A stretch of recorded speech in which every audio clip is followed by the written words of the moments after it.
Welcome to the Work in Real Life podcast. I'm Marcus Verrell. And I'm Jenny Winspear. This episode is all about recruitment. If you're looking for a job or you're looking to hire some people, this is the episode for you. We actually had so much fun with Claude last week as well that we've decided to invite her back because of her experience and background in recruitment too. So I'm sure she'll be adding some amazing insights as well. So I think we're going to start by discussing what to look for in a job ad. Is that correct? It's the start of the recruitment process, isn't it? You've got fed up in your job and you're like, right, it's time. I'm going to start looking. So what are you looking for in a job ad?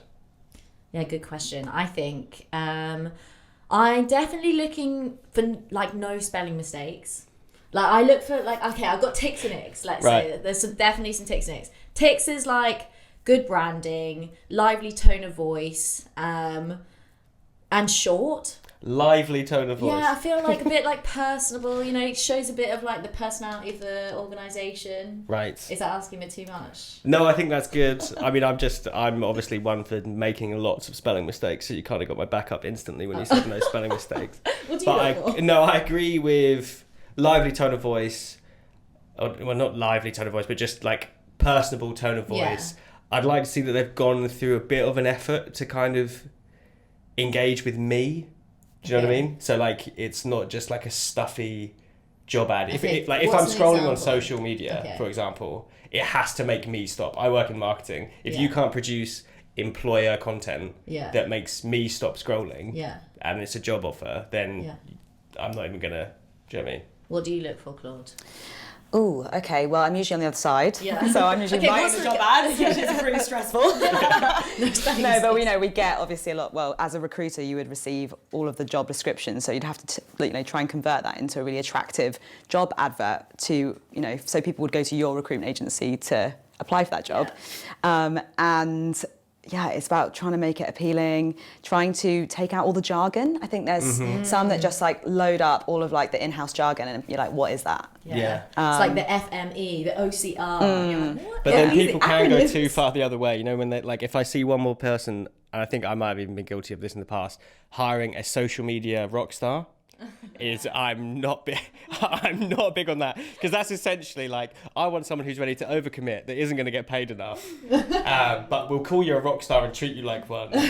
It's funny how people read into like certain parts of a job description as well. I do think that obviously you've got the company website and stuff, but like the job ad is the decision making point is so important. So do you think companies should be better at listing exactly what they're looking for?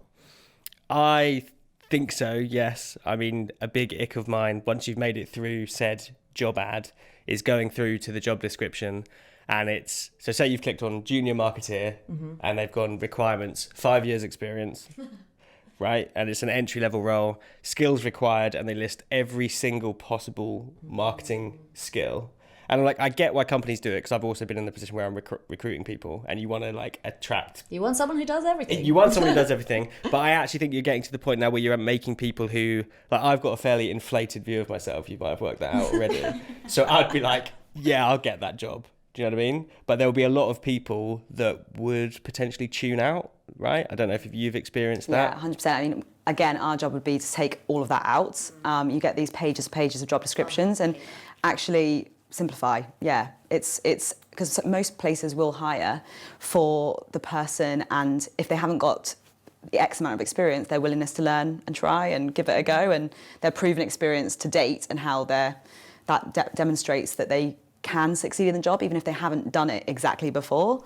So I think it's really taking the shift away from, we need you to have done this, this, this, and this, and this, because the reality is that's, as you said, going to put off so many people if you're if you're not feeling confident, or if you haven't done it, but actually you forget about your potential and that kind of well, and how do you feel about years of experience? Because I personally think that's bollocks. Yeah, I think it's bollocks too, but I also think with this thing is that there's slight ageism in it. Yeah. Like if you're asking, I get experience is important, right? I do feel that you need to, in some jobs, especially kind of middle to senior roles, you need to evidence how you've done this before. Nobody wants somebody coming into a role that's supposed to be experienced when the person is completely green to what they're trying to do. So there has to be some way to evidence that you can do the job. Yeah. But I don't think years of experience is the right metric. I think it's more like, you know, when you do the interview questions, tell me about a time of this, or we're looking for experience in this.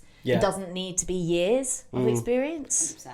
Well, and we were discussing before the podcast about the difference between IQ and EQ, and I would argue, I think the way the world of work is going is that EQ is more important, which is a lot difficult. Like, I don't think the traditional way of like a CV or a cover letter or whatever, which we're going to chat about in a bit. 5 years of emotional intelligence is needed. You can't quantify that on a CV or a piece of paper, and like the whole figure of like 5 years. I think I've had jobs before when I've been pretty much a one-man band, and the amount I learned in that period of time was probably more so, or potentially more so, than what someone's done in 10 years. I just don't think it's a good metric. Yeah, and it annoys me. Yeah, no, totally. We're all in agreement. Yeah, as you said, it could be discriminatory against someone who has all of the skills and capabilities, but they haven't been in the workplace for 5 years because they, you know. So actually, you're missing out on some amazing people there, and discriminating against them. So on to this is a juicy one. Okay. One of my favourite things that I know divides opinions, but should companies list salaries on job descriptions? I absolutely think they should. Yeah, I'm here for it as well. I feel like you've done a social media post about this before. I hate it when you're applying for a job, and I know that you can kind of guess from like the skills and experience what level it's going to be, but I need to know if you're paying market salary, which is X, or above market salary, which is X. I don't need it to be the exact salary because I know that everybody's going to be different for roles that they're applying to, but a band... Yes. A band is needed, because what is the point in wasting your time applying for a job only to get to the end of the interview process and it's wildly below your expectations? Yeah. Well, obviously, if it's wildly above, it's fine. Yeah, you're like, oh, that much, yeah, great. Yeah. No, well, we've spoken about it before, haven't we? But I still see it now so much, and I'm like, why would I bother? Is what I think, which is probably not great. And anyone who may or may not employ me in the future, that's not always my attitude. But it does just make me think, well, you're starting off our relationship, as in me, the potential employee, and you, the employer, with you pulling the wool over my eyes on how much you're paying people, and you don't want other people in the organisation to know how much this new person is going to get, because you're worried that your current team is going to look at it and go, are they getting how much? And that is what it is in my view. But what do you think, Claude? It's so tricky, isn't it? Yeah. 'Cause it's, you know, as soon as someone sees a market banding or something like that, they're obviously going to want the top. So yeah, that's I think for employers to be like, we'll offer you, you know, 50 to 80. I want 80. Yeah. You know, you're like, so you actually have that much. Yeah, exactly. Okay. So that's tricky. I know that's a challenge. Never thought about it in that way. And to be honest, that's why, you know, you don't tend not to put a bracket like that, I would say. I do think it's really important to be, you know, because again, it's like, well, when do you ask about salary? Are you asking in the first interview? Well, that's a no-no. Are you asking at the, you know, so it's... But why is that? I find that culturally strange as well. Yeah, I agree. And I think it should be upfront. Otherwise, you are wasting people's time. You know, get to a stage 3 interview and you haven't had I think it's really important to be transparent about salary from the beginning. Whether that's on the advert or not, I don't know. But, you know, in some countries, in the US and New York, I know specifically, they've made it illegal for you to ask someone's salary, because actually...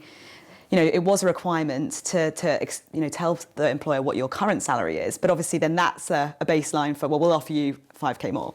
Yes, and I do. I've had this in the past, and I find it strange because it's always kind of asked as like a nice question. It's like, oh well, just out of interest, how much are you on at the moment? And that's because you're trying to then go, well, you're either going to counter me or you're going to match it. Or the classic 5k more. Yeah, but shortly then you just go, yeah, I'm on 70k. Yeah, and I'm on like, 400k. Yeah, 75k. Yeah, but I think it just puts you in a really awkward position, doesn't it? Because you're then negotiating from a really bad standpoint if you already know. But then, I think transparency in it would really help. You know, the role is worth this much. This is how much we can pay for it. Yeah. And regardless of whether you have been paid that before, because often actually if you've been underpaid before, then you will always be underpaid if someone's asking your salary and benchmarking it from that. Yeah, exactly. And that's, you know, and I think actually there's an element of, well, what is fair for this role? Yeah. But it's tricky because, of course, there may be people within your organisation that might not be there, or, you know, I think it's a really, really challenging one. But yeah, I think there should be more transparency around it. Yeah. 100%. Yeah, people should know. We should know. Yeah, we should know how much everyone's earning, because otherwise it's going to piss me off. Yeah. So next phase, I guess. So like you're happy with the job advertisement. You've been told how much you might get paid if you're successful. If you're Marcus or me. yeah. Anyone now seeing any of these podcasts are like, right, this is difficult for these two if you want to hire any of them. So we're happy with the job advertisement. What's the next step as like a job seeker? What are you doing? Okay, so I have some advice to people out there who actually are advertising jobs, but also to job seekers. I would always look for what's on Google. Like, I will Google that company. Has there been any recent scandals or anything I need to be aware of? You need to know the company inside and out. What is their social media pages saying? I think it's so important that they have a brand and they do post interesting content, because that is your window to the outside world. Mm-hmm. I will always check that. If it's kind of UK area or has some data on it, Glassdoor has some really good stuff about reviews of the culture and the salaries. See, I've only just recently heard about. I've never knew what Glassdoor was. You need to get into it. It's so juicy. Yeah, it's so juicy. Glassdoor, if you're listening, we could do with a sponsor. So, yeah. We will bump you up. And also, I'll talk to my friends about it. Often especially in a small island as we live, I will care about word of mouth. If you can find anything on the internet, like, we will be scouring the internet these days. Like, if people are not aware of their online presence as an organisation, they are missing an absolute trick, and probably top talent as well. That's my view. Don't know what you guys think. Well, I mean, yes, 100% to all of that. I think it's so important to just do your research, really figure out. I think social media pages are an amazing place to look. Things about Glassdoor, and obviously people tend to shout about things they don't like. It's disgruntled employees shout louder. They're rarely going to go on there to be like, I'm having an amazing time here, So I do think it's I have done that before. And have you? I've had an amazing time here. Love that. You've left on Glassdoor? So nice. Okay, well, you're the anomaly in that. But I think it's worth. Yes, getting all of that kind of first impression, and then showing your interest and actually being able to ask great questions in the interview as well. It's a two-way street. It's up to you to figure out if you like the company just as much as it's up for them to figure out if they want to hire you. So actually that leads nicely onto the interview questions. Sorry if you wanted to jump in. No, all I was going to add was like, I would try and identify the phase of the business, like whether they're like coasting or in a growth phase, or just so I know how to try and align my kind of if they get through to the interview. Yeah. Actually, I mean, I'm assuming. Let's just make the assumption that we're going to get through. I've obviously got the interview. Hello. Like, I've made it through to the interview. I'm like, right, I need to, just so I can speak the language of the. I mean, it depends on the size, but if I know that I'm going in with like founder or CEO or head of department, then I want to be speaking the same language as them. Yeah. And if I know that they've got like, I don't know, 10-year anniversary coming up, or I know that they've got ambitions to grow because I've looked on their LinkedIn and they're saying it's like really hyping things up in 2024. I want to know that so I can kind of start aligning with their values a little bit. Yeah. And I think let's move on to the job interview phase, because I'm really keen to know your kind of juicy questions that you ask in interviews. So do you have any questions you always ask an interviewer when you go for a job? What's your number one go-to question? Your divisive one. My divisive one is always something along the lines of like, how do you see me growing through the company? Nice. Because obviously you're then there like, well, I'm a big deal. So where am I going to be in 5 years? When am I going to be CEO? But I think for two reasons. One, it makes you look like you're ambitious and you want to grow through the company. But two, it also makes them actually think about your growth plan there and then. Yeah. Because I think all too often a lot of companies will hire someone because you're kind of a band-aid solution, or it's like, we need more people in the team, and that's the only thing they've thought about. Yeah. Whereas, it's about me, right? Like, I'm joining because I want to grow, I want to help the company, but I'm also climbing my own personal career ladder. So something along the lines of like, where do you see me in 5 years? In your company. Turn it round. What about you? Well, mine also that I would give advice to people, like the last killer question. So what challenges do you see me facing in this role? Yes, I love that one. I wrote that one down too. Yeah, because it's like, so good. It gives them an opportunity to be like, oh, okay, well, you're amazing, no challenges. Or they'd actually start to say, well, you haven't actually done this, and it may have been that you haven't had an opportunity to talk about that. So then you can be like, well, I haven't done this, but I have done this, this, and this, and kind of give a great counter argument and leave on a high. Yeah, I love that. I was going to say, what's going to be the hardest aspect of this role? That was how I kind of phrase it. I also really like the why do you like working here?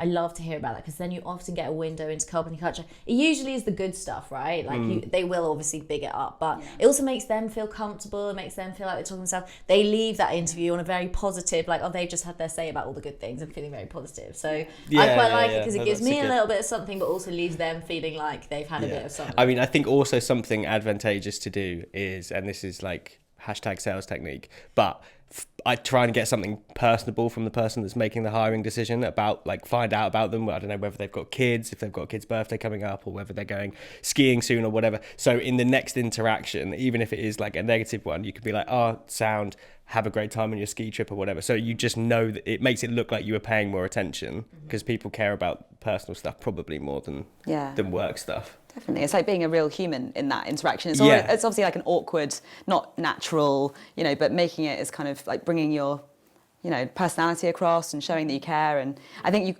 asking kind of certain questions to them, I think you just got to be careful that you're not ending up trying to interview them. I think I've had that before. I'm sorry. Let me just turn this back around.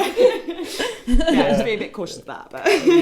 So coming to the questions then around like benefits. So, because I would always be apprehensive to ask someone in the first interview specifically, what type of flexibility will I get in this role? And it's a question that comes up more and more these days. People want flexibility, but I have also heard from hiring managers that when they are asked that question, they're immediately thinking this person's a slacker. Oh, 1,000%. There's no way that an employer in this day and age isn't thinking that. Yeah. They're definitely making the assumption that you are lazy. Some sort of Gen Z agency. Yeah, like, for sure. Let's talk but about I think I would always just play the game, because once you're in the door, it's a lot easier to kind of work that all out. Like, I think maybe allude to it so you're not mismanaging expectations when you're actually in the door. But if you really want the job, if it is your dream job and there's been no mention of flexible working on the job description or anything like that, and then in the interview you're like, yeah, I'd love this job, but I really would quite like a hybrid working model, I wouldn't even bring it up. What do you think? Yeah, it's really tricky, because I think we're in this this funny time where people, like job seekers, are really requesting flexibility, but as you said, the hiring managers are still thinking it is like a horrible, disjointed. It is a disjointed, and so I would probably agree that maybe it's not the first thing you talk about, but if it is a deal breaker, you're going to have to kind of say it at some point, because it's really just how important it is to you. I think I would say it probably isn't the first maybe thing that you mentioned in the first interview, perhaps. A fun fact from Glassdoor: 86% of employees want to keep working remotely at least part-time. I think that talks to the kind of hybrid work. Yeah, I mean, I think it has to be. I just think it's so archaic to expect people to be most productive in an office. I just generally don't think that's the case. I think productivity in some instances, yes. Is it good for teams? Yes. I think the perfect scenario is more weighted to being in team scenarios. So probably out of 5-day week, 3 days in the office, or 3.5 days in the office. And then, I don't know about you, but I get a lot done when I'm at home, because I've not got other people being like, can you just, do you know what I mean? I'm that person. I'm like, oh, can we just?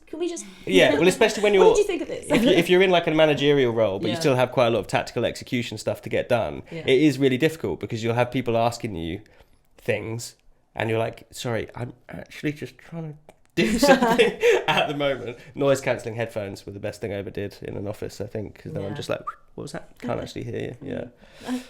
Lips moving, but no, nothing going. So I'm here for hybrid working, but I wouldn't bring it up in an interview until you. Actually, the forward-thinking organisations would just advertise it straight up, because it's so important to people. Yeah, I do think that there was a study, I think it was an insurance company in the UK, changed all of their job advertisements to have every single role would be considered flexible, part-time or full-time. Yeah. And their job applications increased by 85%. Wow. So, and their hiring did, and their hiring of women and parents. Amazing. And it was honestly amazing stats. And it is just it is so restrictive and so archaic to think that we have to work in this, it's COVID proved that you didn't. You know, people were being super productive from home, and maybe they were still getting their washing done and all the other things, but I do think it's an amazing thing to be able to offer people, and you will attract great talent by doing it. Definitely. Yeah. Well, I think one step further needs to be that, like, because you know that it's a bit of a hoo-ha at the moment about whether you can work at home or not. I think the next logical thing is, like, you need to not only be able to work from home, but work from anywhere you want to be. Like, I think in terms of hiring people, if someone was like, oh, if you want to go and work from Lisbon for like a month and you think you can still do your job, then sound. Like, I don't get the problem. Even if it was operating here, then I think that's great. Obviously, that's industry dependent, but... I was going to say, that's definitely job dependent. And there's actually, like, tax and legal implications. Yeah, but we'll work.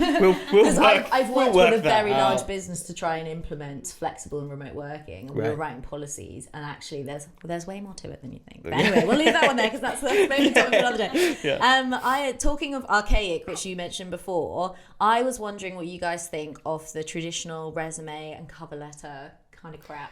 Well, you're looking at me because you already know mine. I just think I hate it. I just think it's so redundant. And I also just, for me, I'm like, I think you can just look at my LinkedIn. There's absolutely everything on there. There's everything you could possibly want to know. Obviously, I'm relatively unique in that not everyone does LinkedIn like we do. We've kind of ramped it up, haven't we? I think we're a little LinkedIn to the next level. Yeah. But I'm just like, there must be a better way than CVs and cover letters. And also with AI these days, like, AI will write a better cover letter than you probably ever will. Yeah, like, for sure. You just put in, I've actually uploaded my CV into ChatGPT. Who knows where that's gone? Like, but it's all on LinkedIn and you're like, make this better for me. Yeah, and then I've put the job description in, and then you can just whack it all together. Well, I more think as well that if you read... It depends, industry dependent again, but I've never had a job, I think, from just handing my CV in, ever. So I remember the days of going around with a paper resume. Yeah. But that's organisation. That's how old I am. I think that's better. I've got to say that I actually remember your CV really stood out. It was one of the best CVs at the time that I'd ever seen. Jenny's CV. It was like, this is probably about God knows how long ago. AI before its time. But I think the human interaction of walking around with a CV just makes so much difference. Like, because now you ping off an email, what you're gonna sit there, send out as many CVs as you can to as many industries or job recruiters as possible with a cover letter, and it just is so soul destroying. Like, I'd implore anyone to just print out a CV in this day and age, LinkedIn. and just even look at someone, the CEO of the company on LinkedIn, and be like, I see you're hiring, we'd love to go and have a coffee with you and have a chat to see if we're aligned.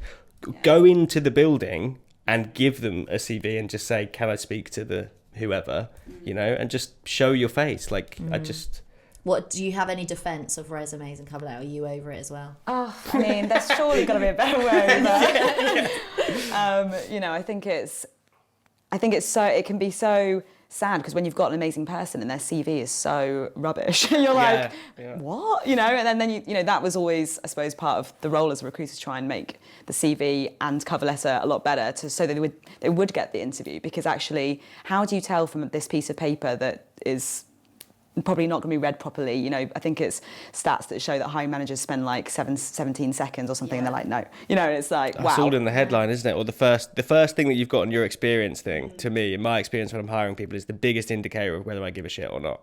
So if you've listed experience and it doesn't say marketing something or like design something, it's gone. But it's hard not to be when you've got a pile of 30 of them, right? You're like, well, I've seen people lose jobs through their social media, so it would be amazing if they could just gain jobs from let's change the story on that. That'd be good. I've got a bit of a juicy question now.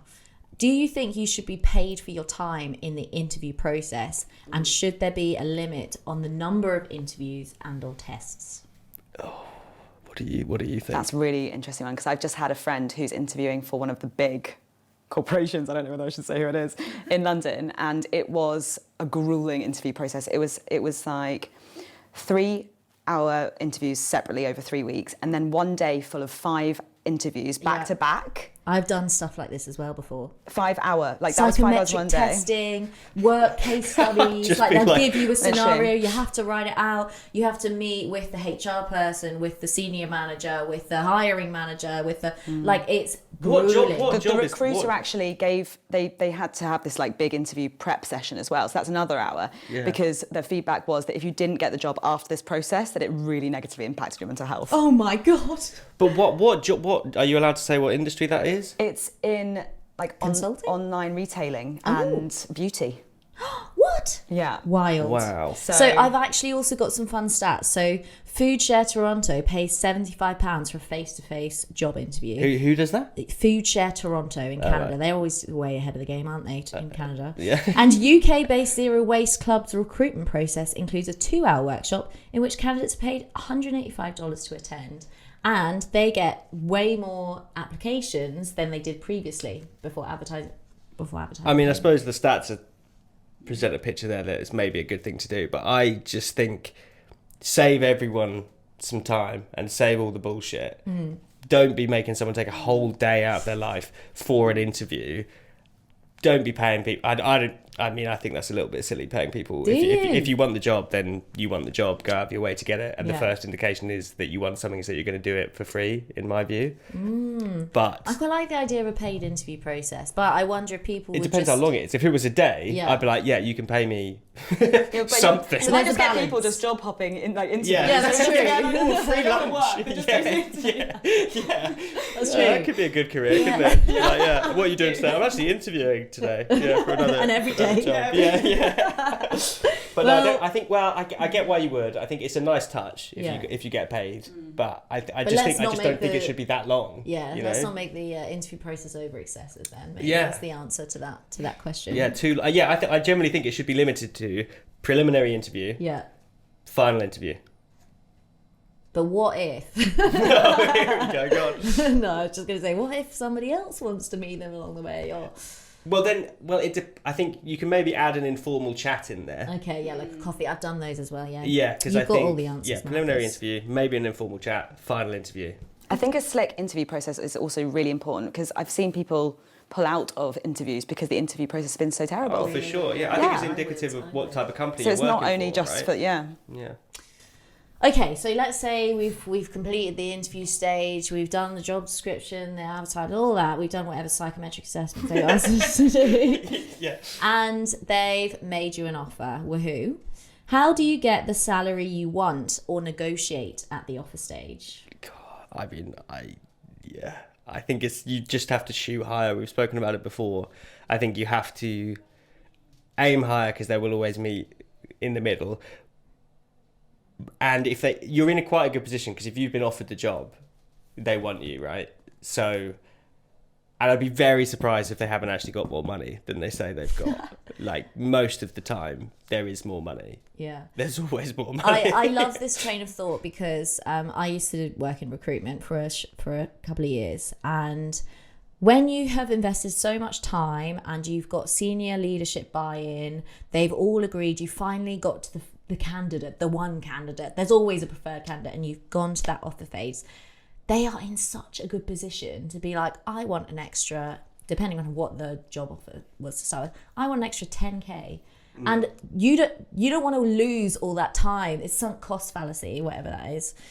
You don't want to lose all the time. I knew it sounded right. You don't want to lose all the time that you've invested in this candidate interview process and everybody agreeing on someone by an extra 5k or 10k even. Yeah, depending on how much you want them. You're like, they want this. Let's offer them 8, and hopefully they'll be happy. Like you're in such a strong position when you've got an offer. I mean, ironically, I think if a company didn't list the salary, and then I didn't know the salary till I got offered the job, then I'd be negotiating way harder. If it's, say you got to the final thing and it was literally like 20k under what you thought or whatever, I would be there shooting way higher because I'd be like, you have wasted my time doing this, so now you're going to have to pay me. I actually read a study as well that found that 66% of US workers who had asked for to negotiate their starting salary actually got what they were asking for.